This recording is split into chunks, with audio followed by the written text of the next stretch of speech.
and welcome to Community Storytelling Season 6. I'm Lissa Kreisler, and thank you so much for being with us today. We so appreciate it here at KCAT TV 15. Love to our sponsors. We couldn't have the show without them. Linda Lester of Lester Square in Los Gatos, and Tyler Taylor, who brought along SASSY, which I love to say what it means, Successful Aging Solutions and Community Consulting. Thank you both so very much. So I have somebody sitting next to me. You may know him. You may know him as Art Rabitz. You may know him as Dr. Rabitz. He may have been your children's dentist. And today you're going to know him as, I don't know, do I call you Clown Rabitz? What is the beginning of Rabitz with this silly hat on and this clown nose? People I like just call me Art. Just call you Art. Yeah. Clown Art. Clown I don't know. Art. And should I put my clown nose on? Why not? That You know what? I'm not shy. I'm not One embarrassed. clown to another. I don't know. Isn't that the truth? One clown to another. So I don't know. Where do we begin? You were a dentist for almost 5 decades. 45 years. Okay, that's almost 5. 45 years, yeah. Almost 5 decades.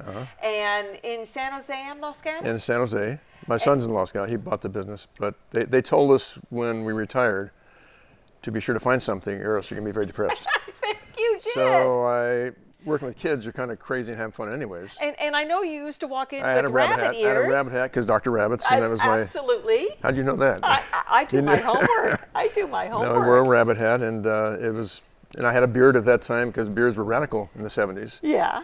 And it was fantastic. It relaxed the kids. Then when I went to clown camp after I retired. And what got you to do that? Well, I decided I had to do something. And I liked humor. And I figured I like to laugh, and so I wanted to make people happy. And I think you do. And so we were at clown camp, University of Wisconsin, La Crosse, Wisconsin. So do you get a clown degree? Oh yeah, I have a clown degree. It was a 1 week, 12 hours a day for a week. Really? And it was from 7 in the morning till about 7 at night. Did you have to wear the silly red nose all the time? No, there were about 300 people, but there were about 20 of us that were caring clowns. So we worked in hospitals. And so therapy clowns. Therapy clowns. And I never painted because I think that's scary. To me, painted clowns, you don't know who they are. But just wear a clown nose and a hat. And then it branched from there. Then I, volunteered at the Ronald McDonald House as a clown and had 10 wonderful years there. Tell stories are, just amazing. And when you became a clown, was that your idea to go hang out with children who are ill? It was not so much hanging out, but help them go through whatever they're going through. So tell me what you do. What's the process? You're in room 25 at Ronald McDonald House. Well, the thing is, what a clown, because you're dumbing yourself down. Because I do it every day. I do it every day. When I look like this, like wherever I am at Ronald McDonald House or I volunteer at Good Samaritan Hospital, people think you're just a clown. It's like Shakespeare, the clown jester, and the king tells him everything. And so, all of a sudden, I found out that people relaxed and they started talking to me. And the kids would talk, and they became my friends. Parents couldn't wait to see me come in because they said it made a difference in their life per day. I bet. Just bringing a smile to somebody makes a difference. I don't wear this hat. I wear another hat. What's the story on this hat? This hat, we went to a function where there was a bar mitzvah, and they made 300 hats. And I haven't been to one of those bar mitzvahs. It was one. The lady she made a lot of money doing this. But all of a sudden, what happened when everyone wore a hat and you looked at somebody, you smiled. Yeah. Because they looked as goofy as you did. Yeah. And all of a sudden, I saw what was going on. I said, I got to wear this at Ronald McDonald House. I wore home through the John Wayne Airport. That was kind of scary because I could have been arrested. But yeah, you got through security, so that's a good deal. And it opened a whole new door as far as doing this. It breaks the ice. It really breaks the ice. It certainly does. When I go walking with my wife in Los Gatos, I wear a different clown hat. I like this one too. And I wear clown nose and a hat. And today, there were some workers, and they stopped and said, "You made my day." I bet. Just for 2 seconds, they smiled because. Do you have this sound too? I wear a clown nose and a hat. Okay. And not this hat, but. Nobody's tried to arrest you. No, it's kind of. Not yet, but it's amazing. It's just we got the greatest comment maybe a year ago during the pandemic. Someone stopped in the hills and they stopped his car, a young couple. And I'm in my 80s, and the guy said, "You made my day watching your wife hold hands still." And I thought that was neat. Yeah. But then when I saw the way you looked, I laughed, and I haven't laughed in a long time. That's and great. he said, "Thank you." And I get thank yous. I get blessed a lot, but it's like, That's like wonderful. it's fun. It's fun. wonderful. Now, I know you do a little bit of magic. Is there like a simple trick that you could teach us so that we could make somebody happy? Something simple? Now I have my dog Missy. And we are going to talk about Missy. And so before I had Missy, I did do tricks. Yeah. Because that's what it was about. I'd show magic tricks. I was with a family around McDonald House. There were 5 children, all 5 needed heart transplants. Oh, my. That was heavy duty. But for 1 year, I became very, very close with one of the little girls. I'd see her once a week. Yeah. And her dad told me I made her day every time I come in. And things like that. And, I'd tell her magic tricks, and I said, when you have your surgery successful, I'll teach you how to do this trick. So, again, my training as a pediatric dentistry, I understood children and adults, but a lot of adults don't want to laugh. No, they're too serious. They're too serious. Yes. But the ones that do laugh, it's great.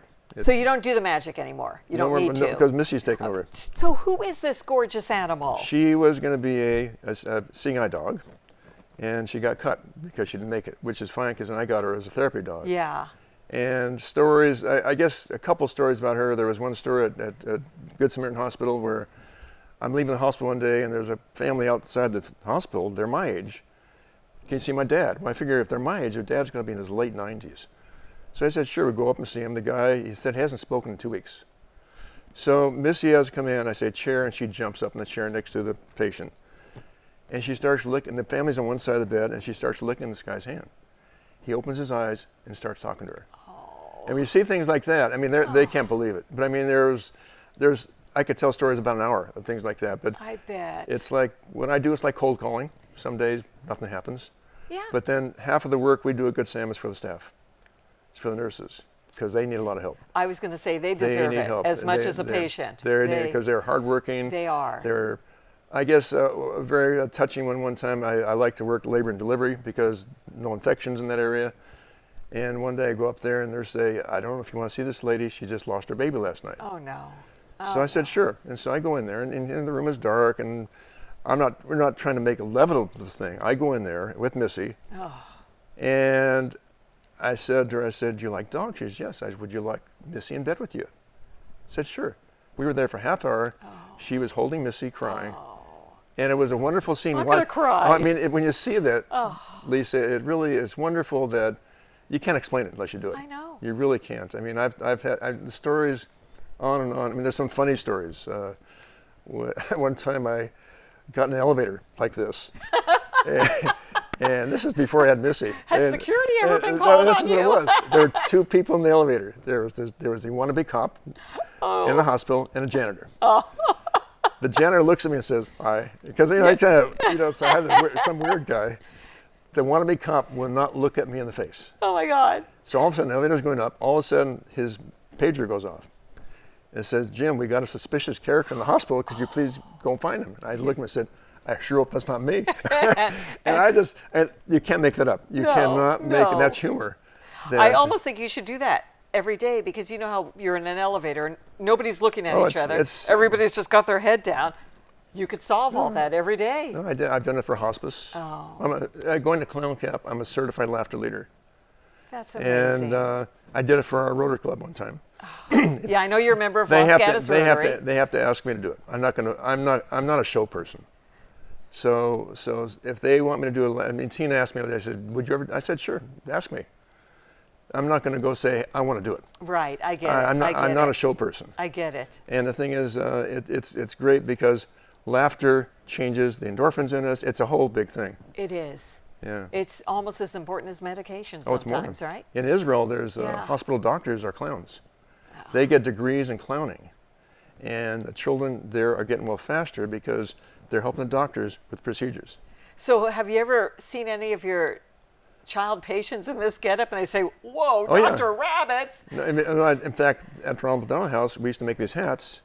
And this family with 5 hearts, they used to wear these hats. I've got pictures of the families. And it's you can't explain it. You have to be there to go through it, to say it's more than money. It's more than, I had a great successful career as a pediatric dentist, loved what I did.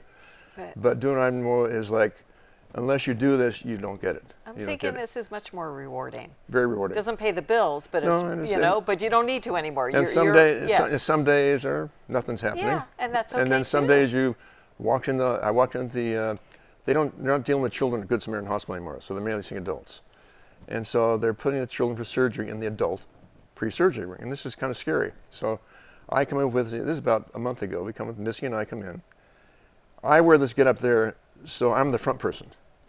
So there's a little girl in bed, she sees me and she sits up. And all of a sudden, once she sees Missy, she starts saying to her parents, "Can I pet the dog?" And the parents, about 6 parents around the bed before her surgery. Yeah. And I go up there and then I said, "You want Missy in bed with her?" So Missy was in bed with her until they put her in surgery. And then they were taking pictures of Good Sam. They put in the newspaper of Good Sam. I can't take a picture because that's illegal. Sure. But they sent me one. But again, things like that. And the last thing that was on her mind before she went under the operation, under the knife, was Missy. Oh, when you and what a sweet thought for her. You wake up. If you wake up, you go to bed, you go to sleep in a bad mood, you wake up in a bad mood. Yeah. You go to sleep smiling, you wake up smiling. Absolutely. And that's what clowning. So one last question. So you and your wife ever have any argument? You say, "Just a minute, I'll be right back." You go out, put your clown stuff, come back in, and arguments ended. But she knows. I try to, Okay, just just on me. wondering. Okay. It goes so far. And the thing is, but we, for family photos, we've had all 18 of us put clown noses for some family photos. And, if, for one memory for me, if the grandkids remember me as a crazy old guy, that's all. That's because how many people remember their grandparents? They remember me. Well, my grandkids already think of me as the crazy old lady, so whatever. That's okay. And I'm going to take this to their homes. Well, I got to take that. I don't know how you wear this. I don't know how you wear this. You breathe your mouth. Yeah, okay. Unconsciously. You get used to it. Oh, so Dr. Rabitz, Clown Rabitz, wonderful man. That's what I'm going to call you. Thank you. This wonderful man. How about that? And I nominated him too. Who are you nominating? You got to go to KCAT TV. KCAT.org is actually where you would go. And you go to community storytelling and you go to nominations and you nominate whoever you think I should be sitting next to. I know you know somebody almost as good as Clown Rabitz right over there. Yeah, I love it. I love it. Thank you so much for being with us today. Oh, and Missy, I forgot to thank Missy. Missy, and you were so good. You were so good, Missy. Okay, Missy. Okay. So good, Missy. Okay, get up. Oh, my goodness. Yep, community storytelling at its best. I love doing this show. I love being part of KCAT TV 15, and I love that you're with us. I'm Lissa Kreisler, and thank you so much for having us on your TV.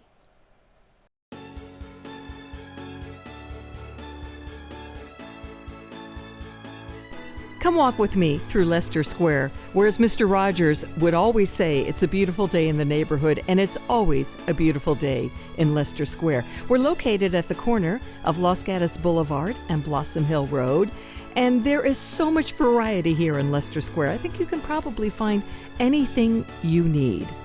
Linda Lester, we thank you in Los Gatos for all you do, and we thank you for bringing us such a fabulous neighborhood shopping center.